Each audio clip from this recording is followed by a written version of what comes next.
हर वर्ष आषाढ़ मास के शुक्ल पक्ष की द्वितीया तिथि को उड़ीसा के पुरी में भगवान जगन्नाथ, बहन सुभद्रा और दाऊ बलराम के रथ के साथ पुरी के मंदिर से रथ यात्रा शुरू होती है, जो वहां से 3 किलोमीटर दूर गुंडीचा मंदिर जाकर संपन्न होती है। माना जाता है कि गुंडीचा मंदिर उनकी मौसी का घर है। यहाँ वे 7 दिनों तक रुकते हैं और फिर आषाढ़ शुक्ल पक्ष की 10वीं तिथि को वापस रथ में सवार होकर अपने धाम लौट जाते हैं। इस अवसर पर देश दुनिया से भक्तों की भारी भीड़ इस यात्रा का दर्शन करने के लिए यहाँ आते हैं। इस वर्ष उड़ीसा के पुरी धाम में रथ यात्रा का आयोजन रविवार 7 जुलाई को हो रही है। सदियों से चली आ रही यह परंपरा भारत की लोक संस्कृति की धरोहर है। तो वहीं यह रथ यात्रा वेदों से निकले सूत्र वाक्य सर्वे भवन्तु सुखिनः, सर्वे सन्तु निरामया, सर्वे भद्राणि पश्यन्तु, माँ कश्चित् दुख भाग भवेत्, यानी सभी सुखी हों, सभी स्वस्थ हों, सभी अच्छा देखें और किसी को भी दुख नहीं हो की भावना को चरितार्थ करती है। रथ यात्रा की इस भीड़ में न कोई जाति रह जाती है, न कोई धन, पद और मान रह जाता है। यहाँ सिर्फ महाप्रभु जगन्नाथ, बहन सुभद्रा और दाऊ बलराम होते हैं और उनका रथ खींचते श्रद्धालु होते हैं। रथ यात्रा के दौरान हर व्यक्ति का परिचय सिर्फ इतना भर रह जाता है कि वह जगन्नाथ जी की शरण में आया है। यहाँ किसी का पद और कद कोई मायने नहीं रखता है। यह बात तब और अधिक साफ हो जाती है जब खुद पुरी के राजा लोगों की भीड़ के बीच बिना किसी छत्र और चमर के पैदल आते हैं और श्री मंदिर से लेकर रथ यात्रा के मार्ग पर झाड़ू लगाते हैं। राजा द्वारा झाड़ू लगाने की परंपरा को रथ यात्रा में छेरा फारा कहते हैं। जगन्नाथ जी की रथ यात्रा में शामिल होने का पुण्य 100 यज्ञों के बराबर माना जाता है। रथ यात्रा में हर साल 3 रथ शामिल किए जाते हैं, जिनमें से एक रथ भगवान जगन्नाथ, एक बलराम जी और एक बहन सुभद्रा का होता है।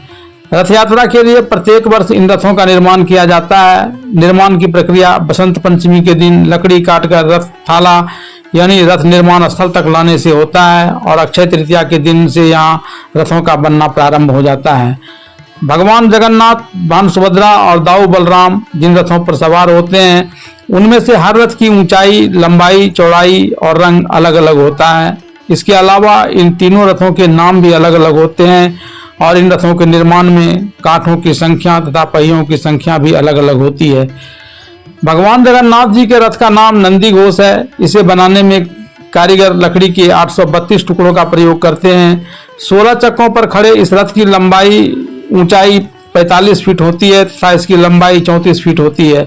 रथ के सारथी का नाम दारुक, रक्षक गरुण, रथ की रस्सी शंखचूड़, नागुनी और रथ पर त्रिलोक मोहिनी पताका फहराती है।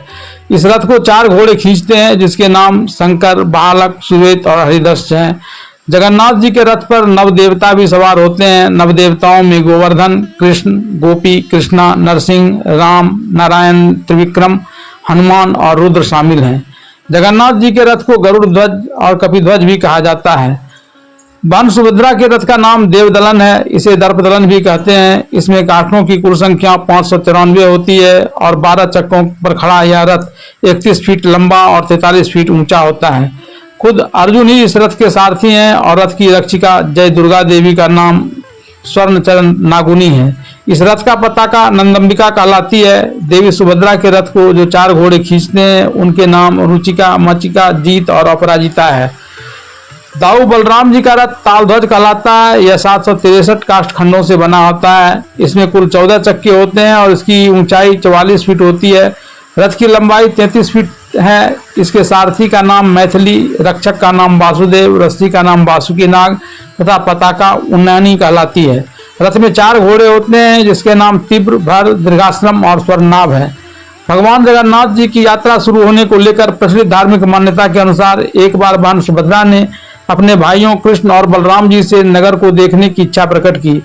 फिर दोनों भाइयों ने बड़े ही प्यार से अपनी बहन सुभद्रा के लिए भव्य रथ तैयार करवाया और उस पर सवार होकर तीनों नगर भ्रमण के लिए निकले थे। रास्ते में तीनों अपनी मौसी के घर गुंडीचा भी गए और यहाँ पर 7 दिनों तक रुके। उसके बाद नगर यात्रा को पूरा करके वापस पुरी लौटे। तब से हर साल तीनों भाई बहन अपने रथ पर सवार होकर नगर भ्रमण पर निकलते हैं और अपनी मौसी के घर गुंडीचा मंदिर जाते हैं। इनमें सबसे आगे बलराम जी का रथ, बीच में बहन सुभद्रा का रथ और सबसे पीछे जगन्नाथ जी का रथ होता है। भगवान जगन्नाथ की रथ यात्रा में प्रयुक्त होने वाले रथ नीम की परिपक्व और पकी हुई लकड़ी से तैयार किए जाते हैं, जिसे दारू कहा जाता है। रथ को बनाने में लकड़ी को छोड़कर किसी अन्य चीज का प्रयोग नहीं किया जाता है। रथ यात्रा में कुछ धार्मिक अनुष्ठान भी किए जाते हैं। मान्यता है कि इस रथ यात्रा का साक्षात दर्शन करने भर से ही 1000 यज्ञों का पुण्य फल मिल जाता है।